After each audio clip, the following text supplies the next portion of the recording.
teman-teman semuanya, ketemu lagi dengan channel Imuhas Kuliner. Kali ini Imuhas akan membagikan tips bagaimana caranya membuat sambal bajak dengan 2 varian rasa paling enak. Pertama-tama kita akan siapkan bahan-bahannya terlebih dahulu, yaitu cabai merah yang masih utuh, lalu cabai rawit, kemudian tomat yang sudah diiris kecil, lalu terasi udang yang kualitasnya bagus. Kemudian kita siapkan juga gula merah, kaldu bubuk, kecap manis, gula pasir, garam dapur, bawang merah sudah dikupas, bawang putih sudah dikupas, minyak goreng, daun jeruk purut. Kemudian, bahan-bahannya seperti bawang putih, bawang merah, cabai merah, semuanya kita iris kecil-kecil supaya nanti mudah dihaluskan. Lalu, bahan-bahan tadi kita siapkan untuk digoreng setengah matang. Untuk cabai rawitnya, karena sudah kecil, maka kita biarkan utuh. Nah, sekarang bahan-bahannya yang sudah kita siapkan tadi, mulai kita goreng. Sekarang, mungkin ada yang sedang bertanya, mengapa bahannya digoreng terlebih dahulu? Bahan-bahan ini kita goreng setengah matang terlebih dahulu, supaya sambal bajaknya yang sudah jadi nanti, aromanya harum dan enak serta tidak berbau bumbu mentah yang tajam. Bahan-bahan yang kita goreng setengah matang ini sekarang kita tiriskan. Setelah ditiriskan, bahan-bahan yang sudah kita goreng setengah matang tadi, kita pindahkan ke dalam cobek. Selanjutnya, bahan-bahannya tadi itu kita haluskan. Untuk membuat sambal bajak itu ada triknya ya. Kalau triknya kita lakukan dengan benar, rasanya pasti enak.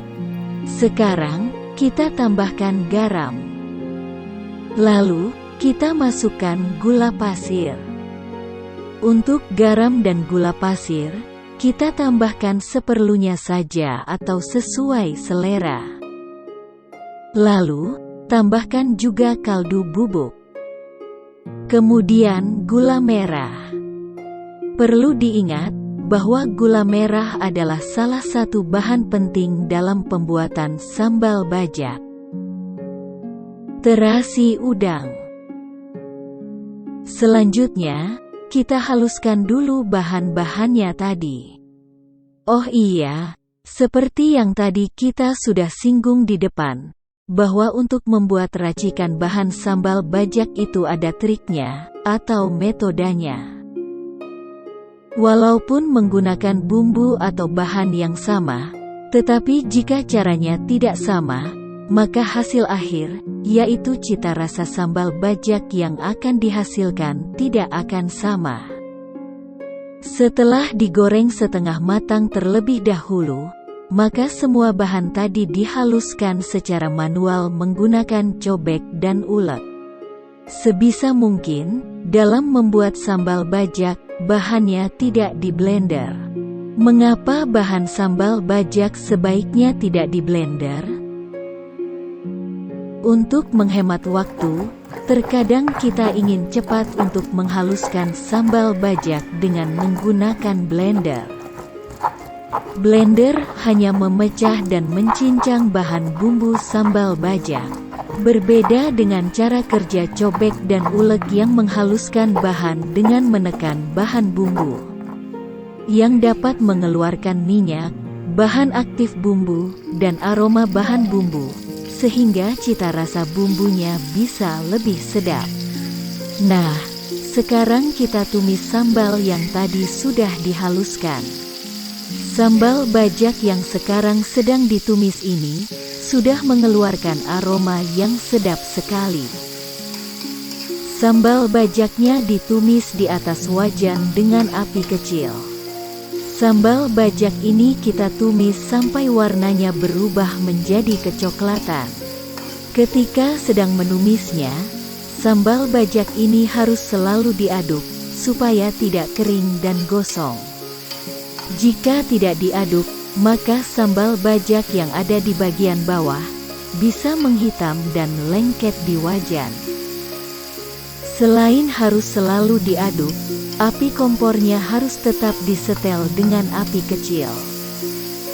Sambal bajak ini sebentar lagi akan matang dan akan siap dihidangkan sebagai pelengkap atau pendamping penting untuk berbagai makanan. Nah, sekarang sambal bajaknya sudah matang, dan kita pindahkan ke wadah lain. Ini adalah bentuk sambal bajak dengan varian pertama, yaitu rasa untuk sambal bajak pada umumnya. Ini saja sebenarnya sudah cukup untuk membuat sambal bajak yang enak. Kemudian, di atas sambal bajaknya, bisa kita tambahkan jeruk sambal yang bentuknya kecil. Lalu, sekarang kita siapkan bahan tambahan lainnya untuk membuat sambal bajak dengan varian kedua. Sebagai bahan tambahannya, kita siapkan beberapa lembar daun jeruk. Kemudian, kita buat sambal bajak baru seperti proses pembuatan yang tadi. Setelah itu, kita masukkan beberapa lembar daun jeruk ke dalam sambal bajak yang sedang kita tumis. Kita aduk terus, sampai daun jeruknya kelihatan layu. Ini hanya sekedar contoh ya. Teman-teman bisa membuat sambal bajak sendiri di rumah dengan porsi yang lebih banyak sesuai dengan kebutuhan teman-teman masing-masing. Ini sambal bajaknya masih perlu kita tumis dan kita aduk merata sampai daun jeruknya layu. Daun jeruk atau yang sering disebut dengan nama daun jeruk purut, jika ditambahkan ke dalam racikan sambal bajak ini, dapat menampilkan aroma dari sambal bajak yang berbeda. Perpaduan antara sambal bajak varian pertama tadi, ketika dikombinasikan dengan daun jeruk purut, akan memberikan aroma yang lebih harum dan rasa sambal bajak yang lebih nikmat.